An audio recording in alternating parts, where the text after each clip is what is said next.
The bottom line is men don't like sluts and men don't like women that behave like sluts. And a lot of the times why guys don't do this is because it's an embarrassment to them and their last name. Okay, so what I'm saying is that if a woman forfeits her modesty to go ahead and make money, right, through her sexuality, fantastic.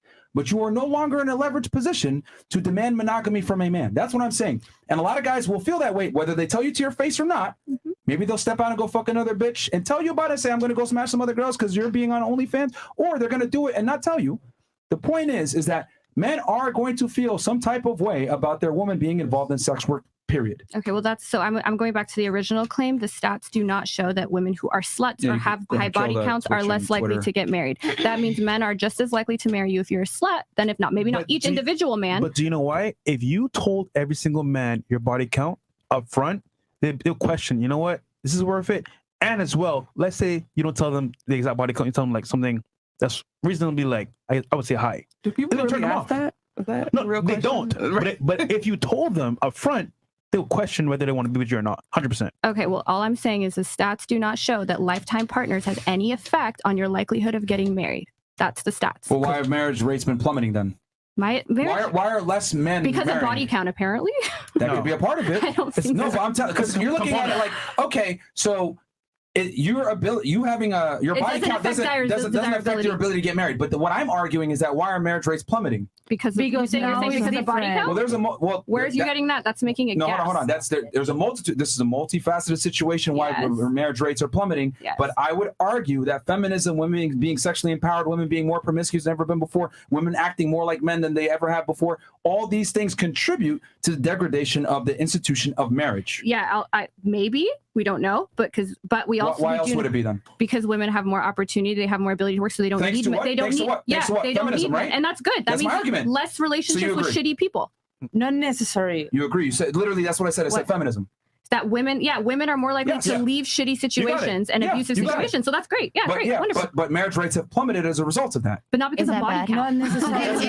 No, I didn't say that's. I don't know if that's a component. If you're in a restaurant and you slept with everybody in the restaurant and you're with your husband, do you think he's going to appreciate that? I don't know. You slept with half the restaurant? Wait, what's your question?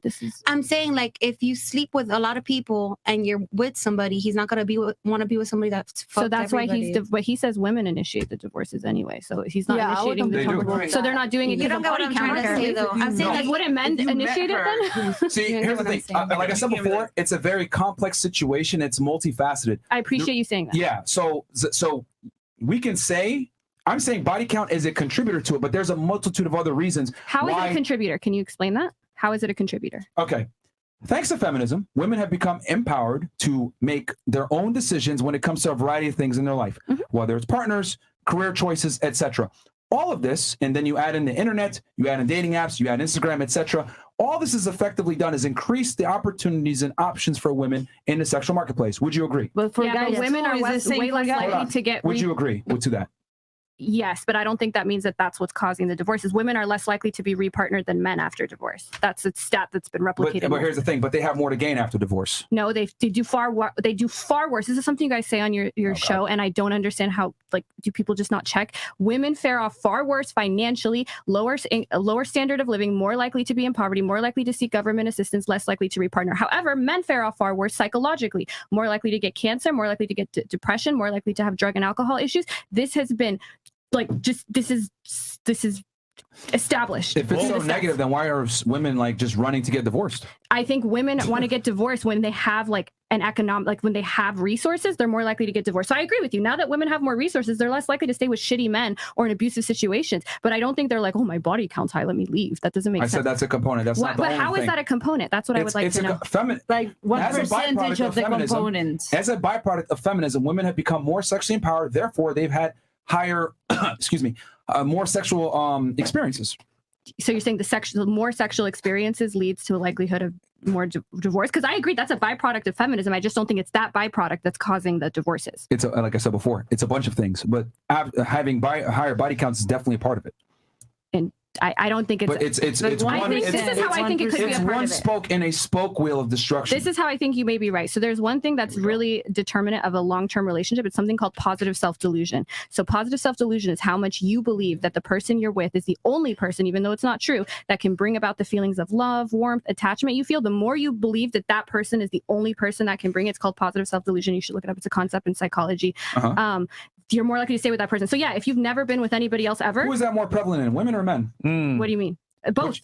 But who do you think it's more important for it to attach to, the man or the woman? What do you mean attached to what? What do you mean? That concept that you just mentioned. Who should have it to make things work in a relationship, man or woman? Well, from the stats, it looks like for both people, the more positive self-delusion you have, the more likely you are to be with your partner for both. If you had to choose one gender. Why do I have to choose one gender if that's not true? We're just saying for the argument's sake. That doesn't make sense. Like, why should I just pick? Like, it's not a thing. Bro, you and Destiny see what happened here? Two peas in a pod. Destiny, where you at, bro? Yeah, what's it called? Positive self-delusion? Positive self-delusion. Yeah. So here's the thing. That basically is that's a kind of roundabout way of saying pair bonding.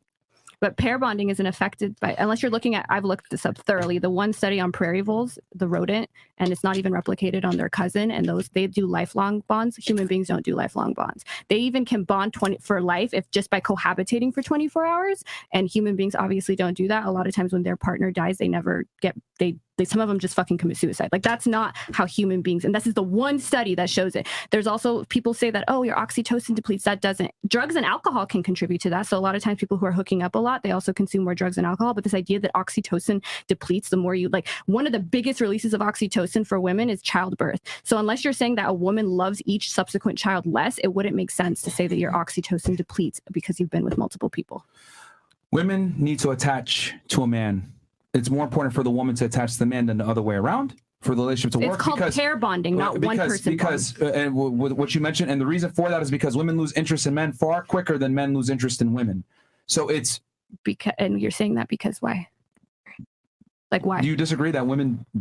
I don't know. Like, where are you getting that? I'd like to know where you're getting that. Okay, well, studies show that women lose attraction to men, and they lose attraction way faster than men lose attraction to women. So in other words, if a woman is far more likely to be less happy in a relationship and have that attraction drop off significantly versus a man, it's slower. So there's a study on this? What's the study? I'd like to look it up. Women lose interest quicker than men do. And where is this, like, I'd love to look at the study because I've never seen it.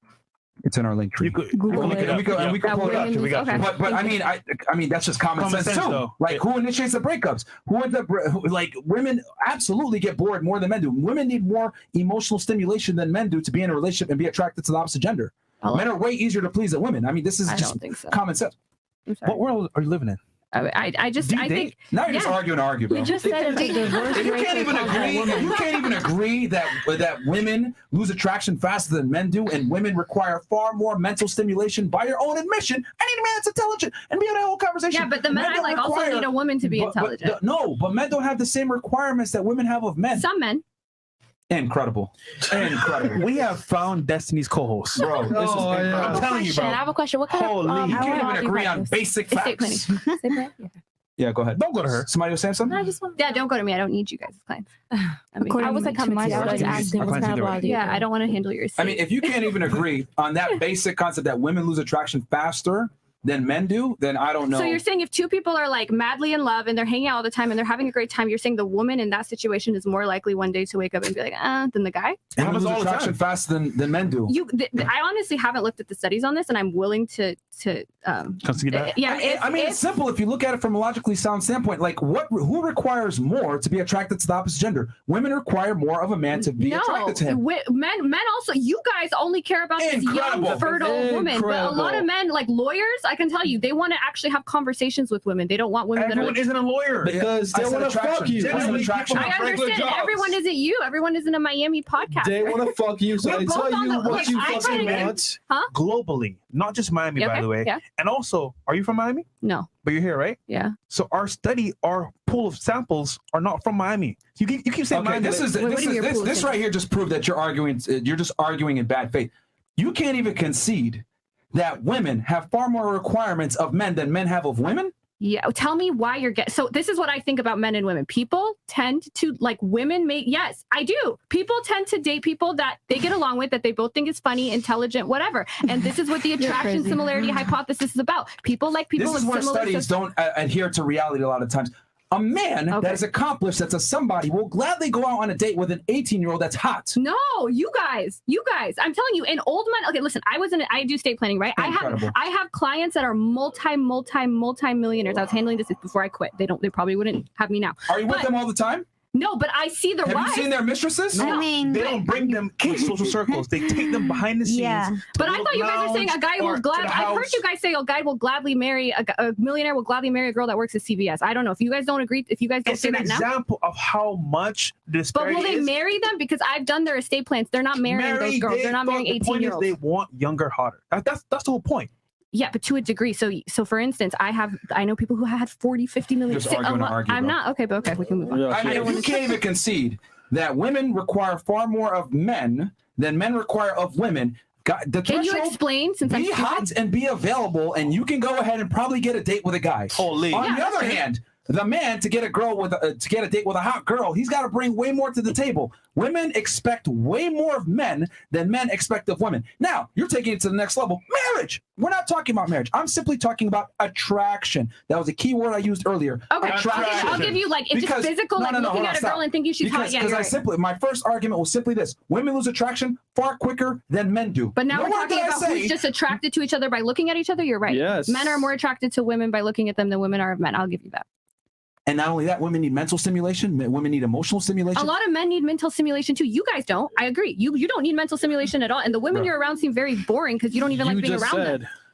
You said they talk about their star signs. You're better than me, Myron. You're better than me because I couldn't last 10 minutes with someone talking about being a Sagittarius. Destiny, Earlier in the show, you said you was boring, right? Huh?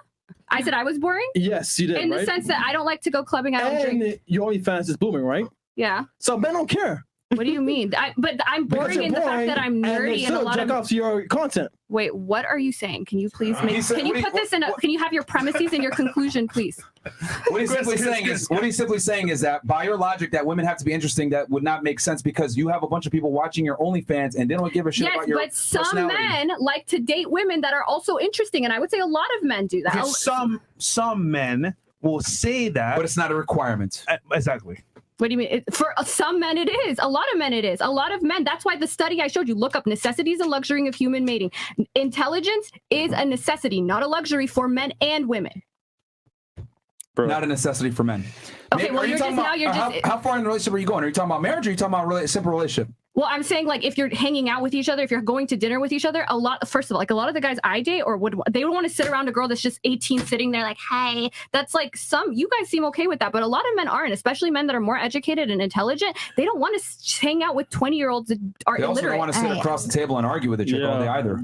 I understand. No, but they like to debate. They don't think like you, so we don't usually argue as much on stuff. They lie to you to fuck you. Yeah, they lie to get to see. I've slept with under 10 people, so I don't know. They're just a waste of their time. They're not going to argue with you because that would impact their ability to get laid. I mean, they still do argue with me, just on more just on more, I guess, difficult topics. They like to argue with you? Yeah, we like talking about free will and like objective morality, not like this, huh? Yeah, we like to argue. We're lawyers. No, you like to argue. We like to debate. They want to fuck. Yeah. They want to fuck too, but they also like to debate and have intellectual conversations. The mission is they want to fuck. Do you fuck them after you debate them? Mostly no. I've only fucked 7 guys. There you go. More 10. That's why niggas aren't arguing with you, bro. Like, come on, man. Yo, God damn. Yo, her IG is fucking the worst I've seen on President. Help me fix it, guys. Really? No, bro. I don't know how to take that's pictures. That's promo for her, bro. I was busy in law school. I didn't know how to take IG pictures. All right. To the school. Yeah. All right.